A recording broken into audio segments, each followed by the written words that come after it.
I'm going to get straight to the point. This is one of the most terrifying stories I've ever heard.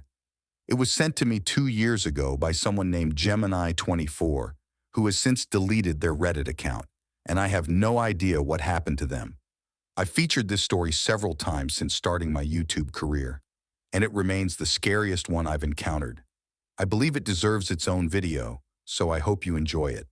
I'm 28 years old, and this is the first time I've revisited this incident in detail because of how traumatizing it was.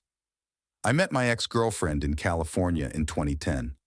We had lived there our whole lives but decided to move to Maine a couple of years after we started dating. She had flown to Maine on a business trip in 2012 and fell in love with everything about it, the small towns, the scenery, and the people. When she came home, she convinced me to pack up our lives and move there, and so we did. We saved up a lot of money and rented a huge moving truck. The plan was for me to drive the truck across the country while she stayed behind for 3 days to finish her classes at the local community college. We decided to take advantage of an incredibly good deal from the moving truck company, so she had to drive her car to Maine anyway, while I towed my car behind the truck. My brother joined me on the trip to help with the driving.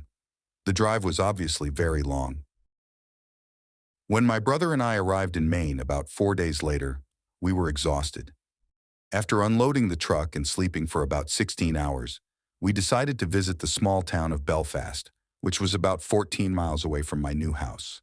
We ate some seafood at a little family-owned joint, rented a scary movie, and drove back to the house. My new house was literally in the middle of nowhere.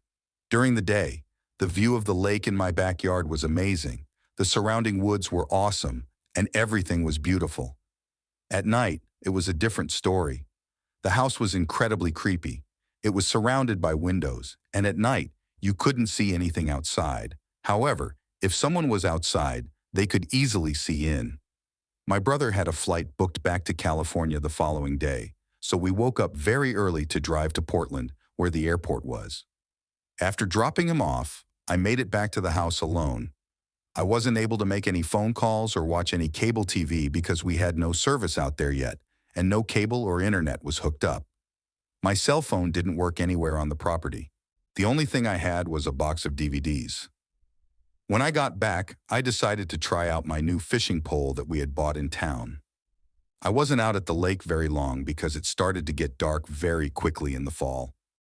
I went back to the house and sat in the living room, looking out the windows at the scenery. The view was getting darker and darker.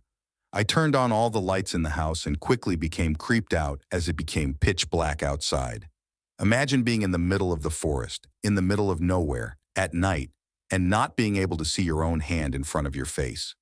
When I say it was pitch black, I mean you couldn't see anything. We hadn't hung up any curtains or blinds yet, and I had an extremely uneasy feeling that someone was outside the house, watching me move from room to room. I decided to hang up sheets over all the windows using thumbtacks.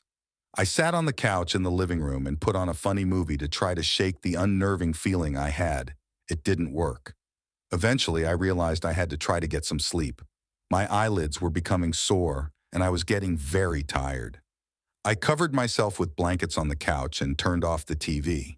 After a few minutes, my eyes had adjusted, and I could see around the living room slightly. My eyes were very heavy, and I fell asleep. I woke up sometime later. It was still night and very dark. I reached for my bottle of Coke on the ground in front of me and took a big gulp. Setting it back down, I looked around the room. It's hard to put the next emotions into words accurately. My heart began to throb when I noticed a man standing in the corner of the room. I couldn't see his eyes, but he had to have been looking at me. I did nothing and said nothing, not by choice, but because I couldn't. I was frozen. He didn't move, and it was clear he was trying to not be seen.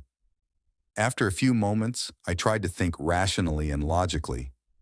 I'm not sure if he knew I had seen him. I had a blanket over me, which might have shrouded my face, making it hard for him to see my eyes. After about a minute of gut-wrenching fear, I decided to do something, which was the hardest thing I've ever done. I forced myself to cough while getting up, trying to give him the impression that I didn't know he was there. I slowly made it to my feet and walked across the icy cold wood flooring to the bathroom around the corner of the living room.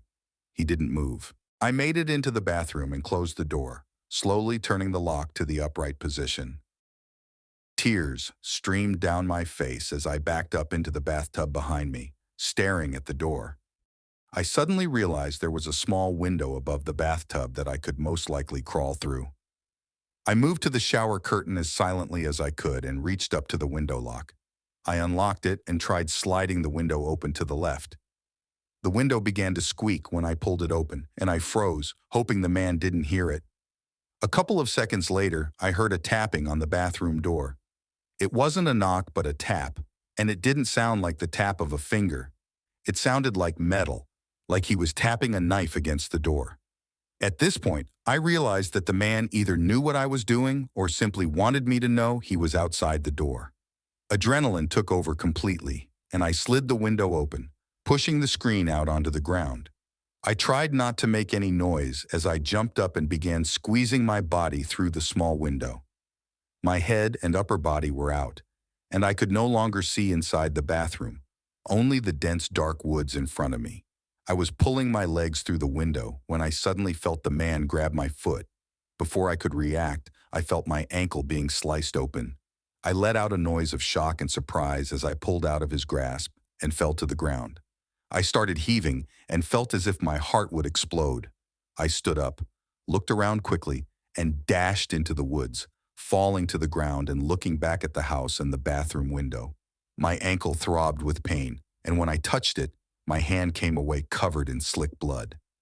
The seriousness of the situation hit me, and I was horrified. I looked back at the house and saw the back door fly open. The man ran down the steps and started searching the darkness for me. I became a statue on the ground, trying to control my breathing. He had a huge knife in his hand and was wearing all black. He walked into the woods, but not near where I was lying. He was grunting, and soon after, I lost sight of him. I began frantically looking around, fearing that at any moment he would spot me and stab me to death. All I could see were trees and darkness. There was a bit of snow on the ground from a couple of days before, and I was freezing and shaking uncontrollably.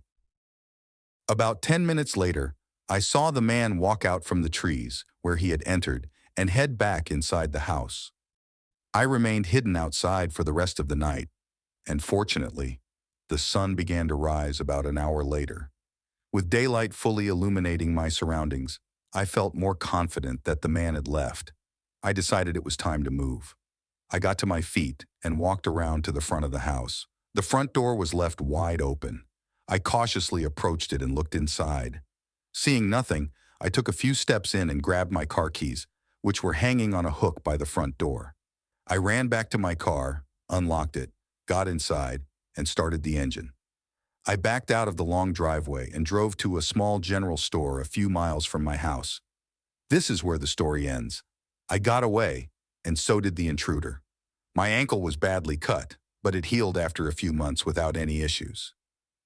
I suffered minor pneumonia from being outside in the cold, but it wasn't too serious. This incident has made sleep very difficult for me, but writing about it has oddly enough made me feel somewhat drowsy. I think I might try to go to sleep now.